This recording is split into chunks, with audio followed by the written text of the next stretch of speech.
On est parti pour le deuxième épisode d'Objectif Grand Maître où je vous montre toutes mes parties avec l'objectif d'arriver un jour Grand Maître. On est au top 16, c'est ma deuxième partie contre un Grand Maître français, très expérimenté, Cyril Marcelin, à près de 2450 Elo.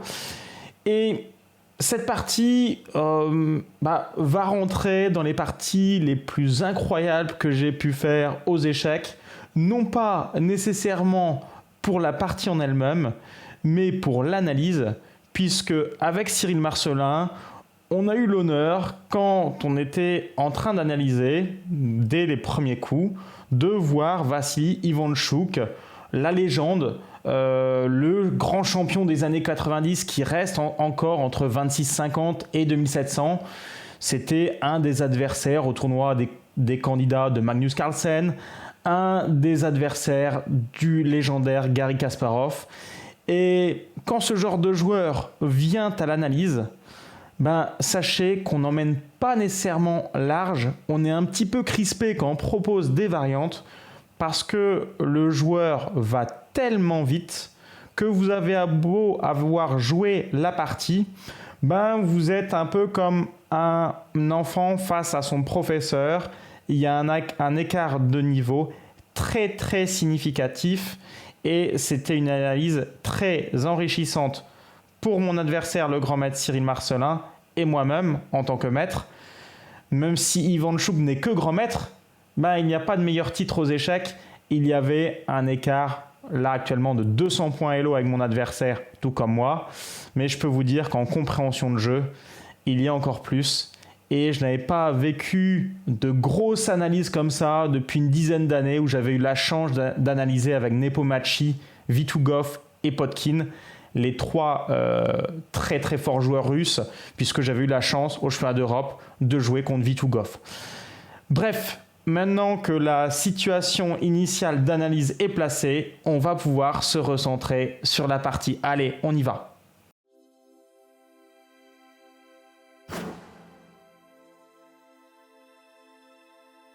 Allez, on y va pour cette analyse de partie. Je vous présente un petit peu le contexte. Cyril Marcelin, c'est un joueur de D4 essentiellement. Il joue des systèmes de Londres, système Cole-Zukertort. Si vous ne savez pas ce que sont ces débuts, allez sur la chaîne, c'est des débuts que j'aime bien pour les joueurs amateurs. Cyril Marcelin est un joueur un petit peu comme moi, même si lui est grand maître, on a à peu près le même Elo. En tout cas, ce que je veux dire par là, c'est qu'il ne joue plus beaucoup, Cyril.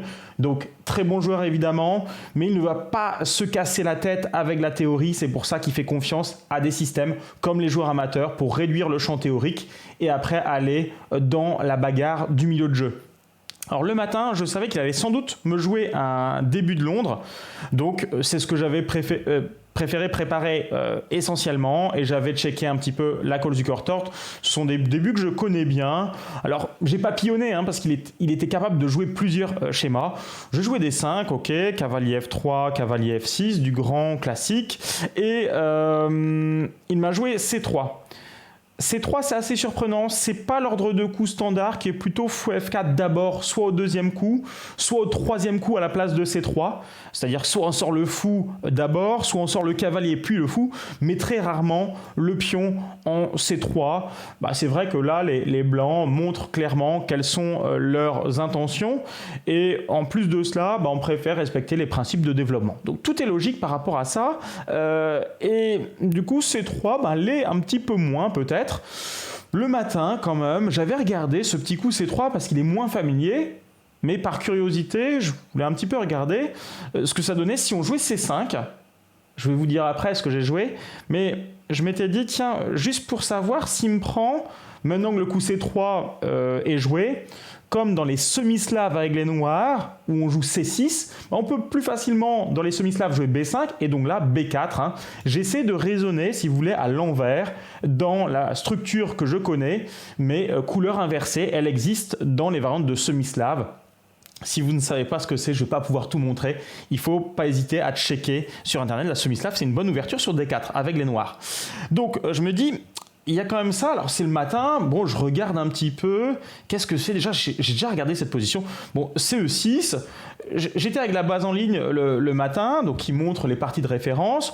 Ok, et là, B4, je check les parties.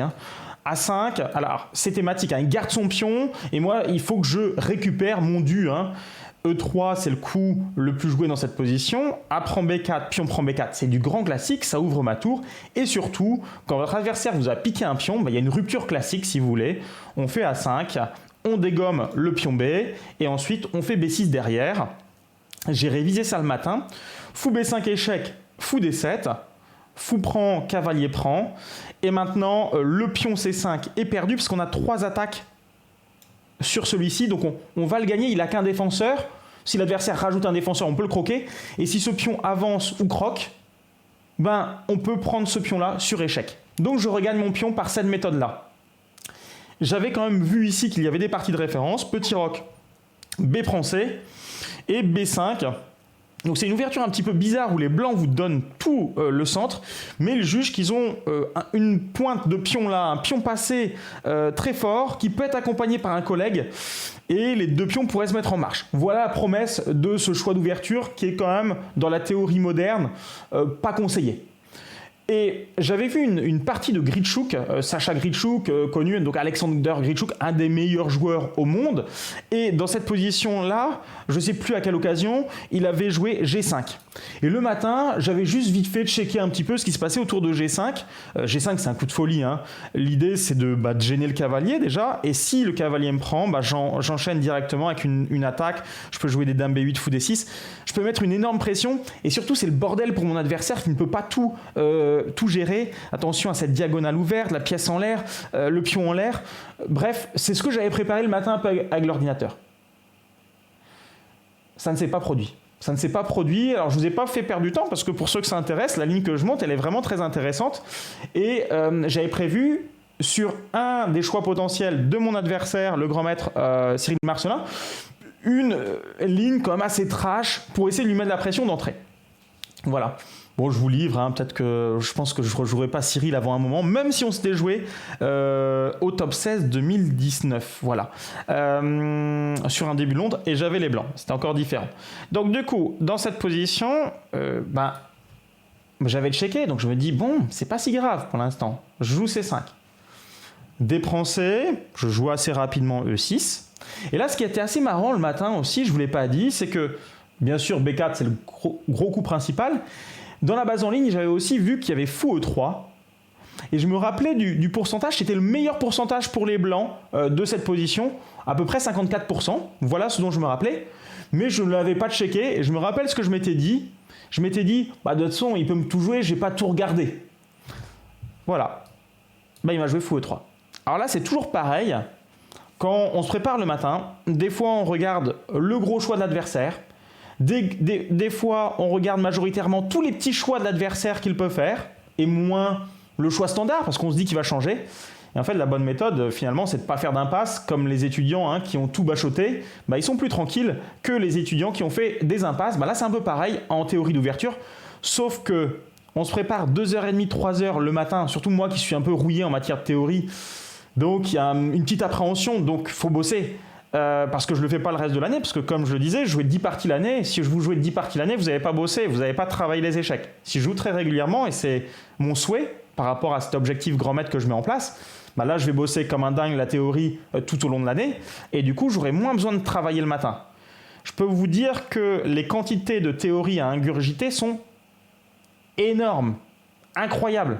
Ce ne sont pas la théorie de Carlsen avec des 25-30 coups de théorie dans beaucoup de lignes, mais je peux vous assurer que déjà 15-20 coups dans des débuts qui ne sont pas hyper théorisés, c'est déjà beaucoup. Voilà. Surtout quand on est rouillé, comme je disais. Et donc, fou E3, je fais l'impasse le matin. Donc déjà, je suis un peu deg. C'est comme ça que ça se passe. Franchement, je suis hyper content quand l'adversaire me joue tous les coups que je connais du matin. Je fais ma petite récitation. Et après, il faut quand même se mettre dedans. Là, on est deuxième partie du tournoi. J'aurais préféré mieux connaître le début. On n'est que dans le début, mais cette situation, ce contexte-là est hyper important à expliquer. Donc dans ces cas-là, j'ai choisi d'essayer d'être le plus logique possible. Je sais que le thème, il me le montre avec son fou E3, c'est de garder le pion C5. Donc tout de suite me vient le coup A5. Pour moi, c'est normal. Je mets quand même 5 minutes à le jouer. C'est pour empêcher une consolidation à terme avec B4. Et si de toute façon il fait son B4, j'aurai les thèmes habituels avec A prend B et B6. Je vais pouvoir lui titiller sa chaîne de pions. Et là, Cyril me montre une idée et je ne connaissais pas. Alors je connais le thème, mais il rejoue son pion C en disant moi ce qui m'intéresse, c'est de taper ton centre avec mon pion de L, puisque c'est vrai qu'on abandonne le centre dans les variantes que j'ai pu montrer dans l'ouverture. Donc là, il le récupère directement. Et si je fais pas gaffe, il aimerait bien garder en plus ce pion-là qui vient de me piquer. Pas cool. Pas cool, mon adversaire, c'est normal, il a les blancs, il me met la pression. Là encore, je vous propose quelque chose d'hyper logique. Quelle est l'urgence de la position? Pour moi, c'est de récupérer le pion. C'est pas le seul coup dans la position, mais j'ai joué cavalier A6. Cavalier au bord, cavalier au mort, cavalier mort, c'est des bêtises. Et c'est à moitié vrai. C'est-à-dire que votre cavalier qui est au bord, qui n'a pas de case, il est nul. Votre cavalier au bord qui rebondit, il est très bon. En l'occurrence, quand j'ai joué cavalier A6, j'ai encore mis 5 minutes. Donc 10 minutes pour 2 coups, c'est beaucoup. Mais pour m'assurer dans le début, là je vais pouvoir prendre, ou alors prendre avec mon fou et remettre mon cavalier. Et là... en fait, ce que je ne savais pas, je pensais Cyril bien préparé ou mieux préparé que moi, il m'a avoué à l'analyse qu'il ne connaissait déjà plus, ou pas très bien, il avait des thèmes en tête, mais il ne connaissait pas précisément, ce qui fait toute la différence. Et d'ailleurs, on le voit parce qu'il a commencé à réfléchir, pas là sur cavalier C3 tout de suite, mais après cela. En fait, il m'a un peu bluffé parce qu'il joue cavalier C3 et là, il n'a pas pris de temps, il a pris 30 secondes à peu près. En fait, il ne connaissait déjà plus parce que la théorie, c'est plutôt C prend D5 et sur un coup comme cavalier prend D5, fou D4 pour libérer le pion E et se développer.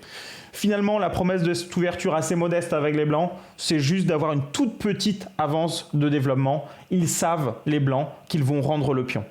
Cyril, d'ailleurs, sans douter, il a joué cavalier C3, coup de développement, un peu dans cette idée-là. Et alors, je me suis dit, bon, je peux prendre en C5. Est-ce que je prends avec mon cavalier mais je laisse mon fou F8 bloqué? Ou alors est-ce que je prends mon fou du fou, je me débloque pour roquer, mais il va enlever une pièce qui était un petit peu bloquée lui aussi, enfin qui bloquait en tout cas la sortie du fou F1. Bon, pour moi c'est plus logique, je fais fou prend C5, ça me paraît de l'urgence de la position. J'ai encore pris du temps pour me décider, encore 4 minutes, on le voit. C'est pour ça que je laisse la pendule, fou prend C5 il joue rapidement, cavalier prend C5. Et là, on va assister à une première belle réflexion, je m'en rappelle, de Cyril qui a joué le coup que j'attendais en fait. Il a joué Dame D4 et il a pris énormément de temps, il a pris 20 minutes pour jouer Dame D4. Quel coup logique de la position, je trouve. Il y a d'autres coups candidats comme E3. Il vient presser mon cavalier, presser toujours le pion, la tour pourra arriver. Cette structure-là, vu qu'il ne me laisse pas respirer, elle devrait aboutir à un pion isolé.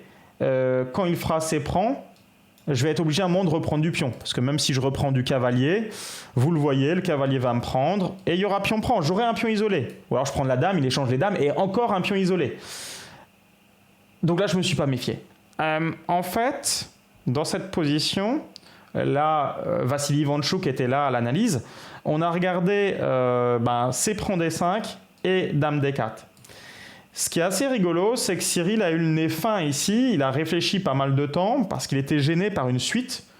Et je vais vous le dire très honnêtement, je ne l'ai absolument pas envisagé dans la partie. Ce qui aurait dû me mettre la puce à l'oreille, c'est que mon adversaire réfléchit 20 minutes pour jouer pour moi un coup logique. Et je n'ai pas pensé. Sur Dame D4, j'ai pensé à cavalier E4 et à B6. Et assez rapidement, je me suis dit, je ne vais pas encore perdre du temps. Je ne connaissais pas l'ouverture, donc on voit que j'ai une petite appréhension. Je me suis dit, je vais jouer B6, je ne vais pas me prendre la tête. Et on va voir que c'était assez maladroit. Il aurait fallu ici que je trouve un coup hyper dynamique. Et j'étais pas dans le bon état d'esprit pour le trouver. Là, j'étais juste en train de me dire, il faut que je sorte indemne de l'ouverture. Alors que j'aurais dû chercher des opportunités. Il y en avait une très belle. N'hésitez pas à réfléchir à la position. Et le coup attendu, le coup que voulait Ivanchuk, le coup que voulait Cyril, c'était Dame B6. Un coup qui était hyper sympa. Alors pourquoi c'est vraiment très fort? Parce que c'est quand même pas facile à imaginer. Ok. Sur Dame B6, je menace le pion B2. Je pense qu'un coup logique, c'est prise D5, très clairement. Prise D5. Et sur prise D5, je peux jouer l'avance de développement avec petit roc comme un gambit, mais le vrai calcul, je dirais que c'est dame prend B2. Dame prend B2, c'était l'envie ici d'Ivanchuk et de Cyril Marcelin. Tour B1, et ça semble presque perdre pour moi. Puisque si je joue dame A3, je me prends cavalier B5 et ça doit être perdu. Il attaque ma dame, la case C7, enfin c'est le drame. Je vais mourir. Je vais mourir. Et en fait, il fallait voir un truc incroyable.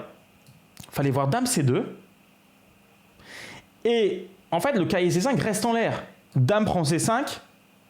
Et là, je peux jouer cavalier prend D5 comme cavalier E4. C'est surtout cavalier E4 qui avait été calculé par Cyril. On a commencé à regarder cette position. C'était du délire pur. Et je vous l'avoue, je risquais pas de m'embêter trop dans le calcul parce que c'est une position archi complexe. Même quand on bougeait les pièces à l'analyse, je ne l'ai même pas calculé. En fait, j'étais tellement gêné par le fait d'avoir été surpris dans l'ouverture que j'ai pas regardé un coup très compromettant comme dame B6 et j'ai joué en pilote auto B6. Ce que je regrette surtout dans cette position, c'est que je gaffe parce que B6 c'est vraiment un coup douteux. C'est peut-être, je dirais, ma seule faute de la partie. Parce qu'après, j'ai fait une partie vraiment qui me convient. Là, vraiment, j'ai pas été bon. Surtout que, ok, j'avais pas vu dame B6, mais j'avais vu cavalier E4. Et ça, cavalier E4, je dois le creuser parce que il y a une tension de pion dans la partie, avec la promesse d'un pion isolé éventuel. Cavalier E4, j'attaque le cavalier C3. S'il me prend, j'ai coup intermédiaire, je peux échanger, et je n'ai pas de pion isolé. Donc je dois faire l'effort de calcul. Des fois, on n'a pas besoin de faire l'effort. Là, je devais le faire. Ok, j'ai pas fait. Cavalier E4, et en fait, j'ai rien trouvé. En fait, je me suis dit un truc, et c'est pas bien ce que j'ai fait. Je me suis dit, il peut prendre. Bon, si je fais... non, je ne peux pas faire cavalier prend E4. En plus, il y a le pion G7. Je ne vais pas commencer à regarder ça. S'il me prend, c'était le calcul léger que j'ai fait. D prend E4, dame prend D8, roi prend D8. Je me suis dit, arrête ton délire, joue normal, joue B6. Et pourquoi j'ai pas... J'ai calculé cette position-là. Je me suis dit, c'est bizarre. En fait, quand je la vois et que je l'ai sous les yeux, elle est super, cette position. Alors, certes, au niveau de la structure, c'est bizarre. Mais en fait, il a quand même des problèmes, mon adversaire. Mon roi va pouvoir se centraliser. J'ai le droit, dans le registre de la pré-finale, j'ai déjà dit dans la vidéo sur les finales pratiques. Donc le roi centralisé, ça me va très bien. Et mes pièces vont sortir assez vite. On le voit. Plus facilement que les pièces adverses. Donc je devais calculer. Même cavalier E5, en fait. Je joue roi E7 et le cavalier, il est enfermé en E5. Donc c'est chaud pour ces pièces. Vite, je pourrais mobiliser la tour. B6 fou B7 pour mobiliser le fou. Et en cas de cavalier D2... j'ai même le coup hyper intéressant et thématique, un peu comme une attaque de nuit pour ceux qui connaissent, E3 pour dégommer la structure de pion adverse. Oui, c'est un sacrifice de pion, mais quand on fait E3, pion prend E3, bon, il a deux pions dégueux. Et sur le long terme, on dit qu'on va les récupérer parce qu'ils sont doublés, isolés. Moi, j'ai une structure hyper saine. Franchement, cette position était prometteuse. Ce qui m'énerve, en fait, ça m'énerve pas de ne pas avoir vu dame B6. Ça devrait, hein, dans le meilleur des mondes. Dame B6, si je l'avais vu, ce serait très bien, mais mon adversaire l'avait vu en plus. Et le spectateur de renom, Vassili Ivanchuk, a vu tout de suite. Donc ça veut dire que je ne suis pas assez attentif aux coups piquants. Pourtant, j'aime ça. Cavalier E4, là, c'est pire. Je vois le coup. Et au bout du compte, je n'ai pas fait l'effort. J'étais hyper scolaire. J'ai dit, arrête ton délire. Non. Calcule, regarde ce que ça donne, réfléchis un peu, enfin on est là pour ça. Je suis normalement suffisamment expérimenté pour savoir qu'il ne faut pas faire confiance qu'à l'aspect visuel. On a le droit, quand on joue bien aux échecs, de bafouer toutes les règles scolaires. Donc c'est ça que je devais faire, très important. Donc dans cette position, on continue avec ici le coup que j'ai joué, B6. Le pauvre coup parce que dans cette position, le pion isolé arrive. C prend D5, E prend D5. Et je pensais, en fait, dans cette situation, que j'avais une compensation qui était mon joli cavalier. On dit que normalement, pour compenser un pion isolé, il faut des jolies pièces. E3 joué. E3 coup logique. L'urgence de la position de mon adversaire, fou F1, il rock, et après il va mettre de la pression sur le pion D5. Là, il faut que je me mine, il faut que je rock aussi, parce qu'en plus il avait des fou B5 échecs, c'est pas la peine de lui laisser. Il peut jouer fou B5, Cyril a préféré fou E2. J'aurais joué fou E2 aussi. Fou B7, alors là j'ai mis vachement de temps à le jouer. Hein. À ce moment-là, Cyril a pris son temps, il a 57 minutes, j'ai 1h15. Et je vais passer énormément de temps. 20 minutes pour jouer fou B7. Là, j'ai pris conscience que mon pion isolé n'était vraiment pas facile. Déjà, il y a eu une pièce d'échanger alors que normalement il faut garder un maximum de pièces quand on a un pion isolé pour être dynamique, pour jouer fort. Et là, je vois que je suis obligé de me mettre à la défense de mon pion isolé. J'ai pensé à tous les coups, fou G4, fou F5, fou E6, fou B7, parce que l'urgence, c'est mon fou, de mon point de vue. Et je me suis dit, il vaut mieux le mettre en B7 pour tenir ça et un jour faire circuler mes cavaliers sur cette case-là. Mais j'ai mis longtemps à essayer de comprendre tous les schémas dans cette position. Et j'ai décidé que le meilleur setup de pièces, c'était fou B7, dame E7 et mettre mes tours C8 en D8. Setup de pièces, alors vous savez qu'en anglais je suis assez modeste, mais quel est le meilleur schéma de pièces par rapport à la position donnée qui va être le plus solide? Mais ce qui m'embête, c'est que je ne suis pas dynamique, je suis déjà en soumission. Mais je fais le dos rond, il n'y a pas le choix. Hein. Si j'ai pas de ressources dynamiques, je fais le dos rond, je fais le roseau. Ok, fou B7 joué, petit roc. Dame E7 normal, on se tient en plan. Tour D1. Pour moi, tout ce que fait Cyril, c'est normal. Il a roqué, il a mis sa tour sur la pression, il sort l'autre tour, on est mécanique des deux côtés, tour C8. Et je pense que jusque-là, mon adversaire avait fait une très bonne partie et je ne suis pas trop d'accord avec le coup qu'il a joué dans cette position. Après, c'est un échange. Disons que c'est un débat stratégique. Certains joueurs aimeront le coup qu'il a joué. Moi, je ne l'aime pas. Pour moi, là, je suis en soumission. Et je pensais qu'il allait jouer dame F4, peut-être à terme travailler sur l'aile roi et améliorer ses tours. Me laisser un peu baigner dans mon jus parce que honnêtement, maintenant que mon setup est installé, je ne savais plus trop quoi faire. Alors j'aurais joué des petits coups, hein. Je peux attendre dans cette position. H6, roi bouge, mais c'est modeste. Et en fait... Et ça m'aurait peut-être coûté du temps. Et Cyril a forcé un petit peu les éléments avec l'échange de dames, avec un principe lui aussi assez scolaire, c'est qu'il va vider l'échiquier, il va taper mon pion isolé avec ses pièces lourdes, il va gagner le pion et gagner la finale. Mais ça m'a soulagé parce que pour moi, sa dame était plus forte que la mienne. On est quasiment dans le registre de la pré-finale avec 5 pièces sur l'échiquier. Je me dis que c'est le moment pour commencer à amener le roi. Roi F8, un jour il pourra venir ici quand il y aura un petit peu moins de pièces. Là il y a encore un petit peu de danger, mais je me dis que c'est un coup assez logique. Puis de toute façon mon setup de pièces est installé. Fou B5 joué. Et maintenant je décide d'améliorer mes pièces. Roi E7, ça me semblait, vu qu'il y avait encore pas mal de pièces sur l'échiquier, un peu chaud. J'ai joué cavalier E4 que je peux pas regretter, c'est normal. Puis je lui dis, tu veux pas essayer de me remettre ma structure de pion un peu en propre s'il te plaît? Bon, il m'a dit non, évidemment, pas folle la guêpe. Cavalier A4. Et alors là, c'est important quand même ce qui va se passer. Parce que, et ça c'est bien à savoir pour vous, quand il y a un pion isolé, la finale de rêve, c'est la finale de pièces lourdes pour les blancs. Donc moi, je voudrais plutôt une finale de pièces mineures. Pourquoi? Parce que s'il y a une finale de pièces lourdes, genre 2 tours contre 2 tours, il va me massacrer le pion en doublant sur la colonne. Et peut-être en créant un levier de pion avec E4. Donc normalement, plutôt appauvrir les pièces lourdes. Et vous allez comprendre. Alors pourtant là j'échange pièces mineures, oui. Maintenant je joue plus pour nul. Hein. Je n'ai pas de contre-jeu dynamique, donc je joue pour nul. Hop, j'échange ça. Une pièce lourde d'échanger, ça me soulage. Et attention, parce que là il y a des petits guilis en D7. Donc là, hop, coup piquant, cavalier C5 pour éviter un problème en D7. Il y a les fourchettes. Fou B5.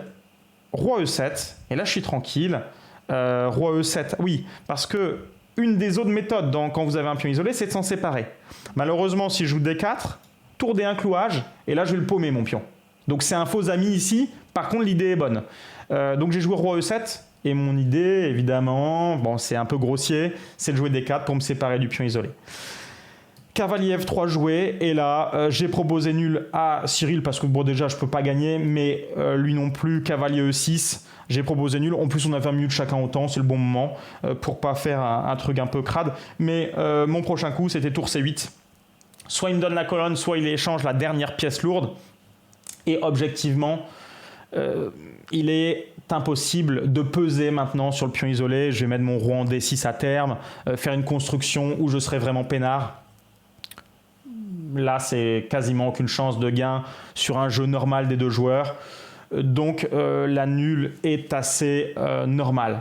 Donc j'ai pris longtemps pour commenter toute cette partie, l'anecdote d'Ivanchuk, le début d'ouverture avec un coup que j'ai raté, et surtout, franchement, le regret d'avoir gardé le pion isolé. Alors je sais qu'il y en a qui aiment bien savoir un petit peu combien ça vaut en termes de précision. Et j'avais été bien, plus de 98% dans la première partie. Et là encore, au début, je regarde ça comme petit indice, même si en checkant à l'ordinateur, avec un ordinateur puissant, je me rends compte si la partie est qualitative ou non. Mais pour votre gouverne, on a fait une partie solide. Alors on n'a joué que 23 coups aussi, ce qui explique une précision quand même qui est un peu gonflée. On a joué aussi une partie très stratégique. C'était pas la bagarre tactique. Donc forcément, on est mieux noté. La partie était quand même assez cohérente. Je dirais que l'erreur de Cyril, c'est d'avoir échangé les dames. Il aurait pu plus me travailler avec mon pion isolé, qui était une position désagréable. Et de mon côté, j'ai laissé le pion isolé alors que je n'étais pas obligé. J'avais une opportunité pour changer cela. Voilà, j'espère que ça vous plaît, Objectif Grand Maître. J'essaie de contextualiser les parties. Ça prend forcément plus de temps. Je pense que c'est intéressant pour vous. Donc n'hésitez pas à me dire dans les commentaires si vous souhaitez moins de longueur, plus de longueur, que je rajoute des choses. Vous avez le droit aussi d'être acteur de ces vidéos sans aucun souci. Et prochainement, vont arriver les autres rondes contre les super grands maîtres. La prochaine vidéo d'Objectif Grand Maître sera contre le champion de France en titre, Jules Moussard. Allez, je vous dis à très bientôt sur la chaîne Pro Evolution Échec. Salut!